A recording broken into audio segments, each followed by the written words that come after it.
എല്ലാവർക്കും നമസ്കാരം. ഞാൻ സതീഷ് നായർ, ജ്യോതിഷം ആൻഡ് വാസ്തു സെൻറ്റർ ഏഴംകുളം. അപ്പം നമ്മൾ കഴിഞ്ഞ വീഡിയോയിൽ വാസ്തുപരമായിട്ടുള്ള കാര്യങ്ങളാണ് ചർച്ച ചെയ്യുന്നത്. അപ്പം ഇന്ന് നമ്മൾ ചർച്ച ചെയ്യാൻ ആഗ്രഹിക്കുന്നത് സെപ്റ്റി ടാങ്കുകൾ എവിടെ സ്ഥാപിക്കാം എന്നതിനെ പറ്റിയാണ്.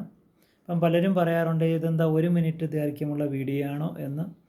അപ്പോൾ നമ്മളിത് 1 മിനിറ്റ് ദൈർഘ്യമുള്ള വീഡിയോ അല്ല, 3-4 മിനിറ്റ് ദൈർഘ്യമുള്ള വീഡിയോ ആണ്.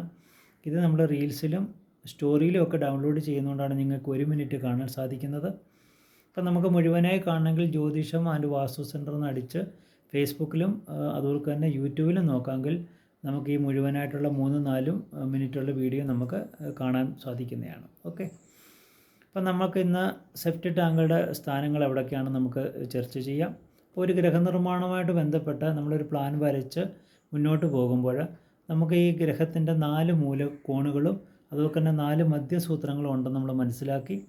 അപ്പോൾ നമുക്ക് നിരതികോണ്, വായുകോണ്, ഈശാനകോണ്, അഗ്നികോണ് എന്ന 4 മൂലകളും അതുപോലെ തന്നെ മധ്യസൂത്രങ്ങൾ, ഏമസൂത്രം, ബ്രഹ്മസൂത്രം കണക്കാക്കുന്ന 4 മധ്യസൂത്രങ്ങൾ നമുക്ക് ഗ്രഹനിർമ്മാണമായിട്ട് നമുക്ക് കണക്കാക്കാൻ പറ്റും. അപ്പോൾ ഈ സൂത്രങ്ങൾ നമ്മൾ പ്രധാനമായിട്ട് അടയാളപ്പെടുത്തുക. അതിനുശേഷം നമ്മൾ സെപ്റ്റി ടാങ്കുകളുടെ സ്ഥാനങ്ങൾ നമുക്ക് കാണാൻ പറ്റും. അപ്പോൾ ഇത് നമ്മൾ ഈ മൂലകളുമായിട്ട് ബന്ധപ്പെട്ടാണ് നമ്മൾ സെപ്റ്റി ടാങ്കുകൾ ശ്രമിക്കേണ്ടത്. അപ്പോൾ എങ്ങനെ നമ്മൾ സെപ്റ്റി ടാങ്കുകൾ ഏത് ഭാഗത്ത് സ്ഥാപിക്കാം.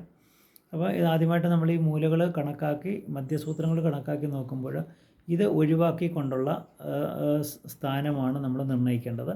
അപ്പോൾ ഇത് ഒഴിവാക്കിക്കൊണ്ട് നമുക്ക് എവിടെ സ്ഥാനമുണ്ടെങ്കിലും നമുക്ക് സെപ്റ്റി ടാങ്കുകൾ സ്ഥാപിക്കാം.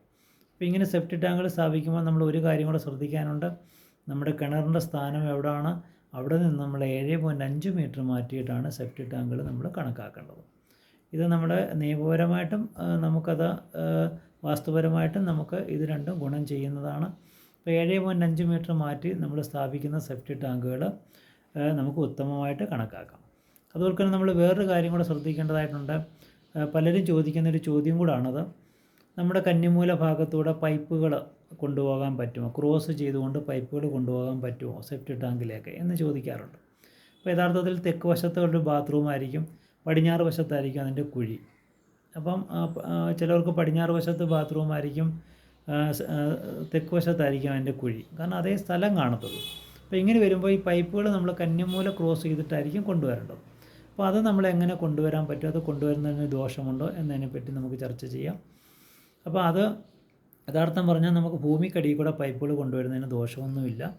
അപ്പം നമ്മൾ ഒരു കാര്യം ശ്രദ്ധിക്കാനുണ്ട്, ഗ്രഹത്തിന് ചേർന്നുകൊണ്ട് നമ്മൾ പൈപ്പുകൾ സ്ഥാപിക്കാതിരിക്കുന്നതായിരിക്കും നമുക്ക് നല്ലത്. അപ്പം നമുക്ക് പൈപ്പുകൾ അങ്ങനെ കൊണ്ടുവരണമെങ്കിൽ ഗ്രഹത്തിനോട് ചേർന്ന് നമ്മൾ പൈപ്പുകൾ കൊണ്ടുവരാൻ പാടില്ല.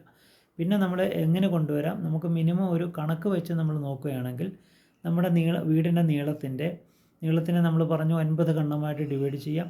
അപ്പോൾ 9 കണ്ണത്തിൻ്റെ 2ാം കണ്ണം, ഇപ്പോൾ ഉദാഹരണത്തിന് 9 മീറ്റർ നീളമുള്ളൊരു വീടാണെങ്കിൽ 9ആയിട്ട് ഡിവൈഡ് ചെയ്യുമ്പോൾ അത് 1 മീറ്റർ ആയിരിക്കും ഒരു കണ്ണ്. അപ്പോൾ 2 മീറ്റർ. അപ്പോൾ 2 മീറ്റർ നീളത്തിൽ നമ്മുടെ തെക്ക് നിന്ന്, അപ്പം പടിഞ്ഞാറോട്ട് കുഴിയിലോട്ട് കൊണ്ടുപോകണമെങ്കിൽ തെക്ക് നിന്ന് നമ്മൾ കണക്കാക്കണം 2 മീറ്റർ. എന്നിട്ട് നമുക്ക് നേരെ ക്രോസ് ചെയ്ത് കൊണ്ടുപോകുന്നതിന് ദോഷമൊന്നുമില്ല. അതുപോലെ തന്നെ നമ്മുടെ ഈ മിറ്റം തിരിക്കുക അല്ലെങ്കിൽ മണ്ഡലം തിരിക്കുക എന്ന് നമ്മൾ പറയും, വാസ്തുമണ്ഡലം. അപ്പോൾ ഈ മണ്ഡലത്തിന് വെളിയിൽ കൂടെ നമുക്ക് ഈ പൈപ്പുകൾ കൊണ്ടുപോകുന്നതിനും ദോഷമൊന്നുമില്ല. അപ്പോൾ അങ്ങനെ കന്നിമൂല ഭാഗത്ത് ക്രോസ് ചെയ്ത് ഭൂമിക്കടിയിൽ കൂടെ പൈപ്പ് കൊണ്ടുപോകുന്നതിന് നമുക്ക് ദോഷങ്ങളൊന്നുമില്ല. അതെല്ലാവരും മനസ്സിലാക്കണം. അതിനുവേണ്ടി നമ്മൾ പ്രശ്നങ്ങളുണ്ടാക്കാം. കാരണം പലരും ഈ ഭാഗത്തുനിന്ന് ഈശാനകോണ് വഴി കറങ്ങിയൊക്കെ പൈപ്പ് കൊണ്ടുപോകുന്ന സ്ഥിതിയൊക്കെ നമ്മൾ കണ്ടിട്ടുണ്ട്. അതിൻ്റെ ഒന്നും ആവശ്യമില്ല. ഈ കുറച്ച് വീടിൻ്റെ അടുത്തൂടെ മാത്രം നമ്മൾ കൊണ്ടുപോകാതിരിക്കുക. മാക്സിമം നമ്മൾ അകറ്റി നമുക്ക് പൈപ്പുകൾ സ്ഥാപിക്കുന്നതിന് കുഴപ്പമൊന്നുമില്ല. അപ്പോൾ ഈ ഭാഗങ്ങളിലായിരിക്കും നമ്മൾ സെപ്റ്റി ടാങ്കുകൾ സ്ഥാപിക്കേണ്ടത്. അപ്പോൾ ഈ മൂലകൾ നമ്മൾ ശ്രദ്ധിക്കണം, മധ്യസൂത്രങ്ങൾ ശ്രദ്ധിക്കണം. അങ്ങനെ ശ്രദ്ധിച്ച് നമുക്ക് സ്ഥാപിക്കുന്ന സെപ്റ്റി ടാങ്കുകൾ ഭൂമിക്കടിയിലെ ടാങ്കുകളിൽ നമുക്ക് ദോഷങ്ങൾ വമിക്കത്തില്ല. അപ്പോൾ ഇതുകൊണ്ട് നമുക്ക് നമ്മുടെ ഗ്രഹനിർമ്മാണവുമായിട്ട് ബന്ധപ്പെട്ട് നമുക്ക് അതൊരു പോസിറ്റീവ് എനർജി പ്രദാനം ചെയ്യുന്നതായിരിക്കും. ഓക്കെ, അപ്പോൾ നമ്മൾ ഇത്രയും കാര്യങ്ങളൊക്കെ നമ്മൾ മനസ്സിലാക്കുമ്പോൾ വാസ്തുവിൽ ഒത്തിരിയും കാര്യങ്ങൾ നമുക്ക് സാധാരണ ഒരു ജനങ്ങൾക്ക് മനസ്സിലാകേണ്ട രീതിയിലുള്ള വീഡിയോ ആണ് ഇവിടെ ഇടുന്നത്. എല്ലാവരും കാണണം. അപ്പോൾ ഇനി അടുത്ത ദിവസം നമുക്ക് മറ്റ് വാസ്തുപരമായിട്ട് ഒട്ടനവധി നിർമ്മാണ പ്രവർത്തനങ്ങൾ നടത്തേണ്ടതായിട്ടുണ്ട്.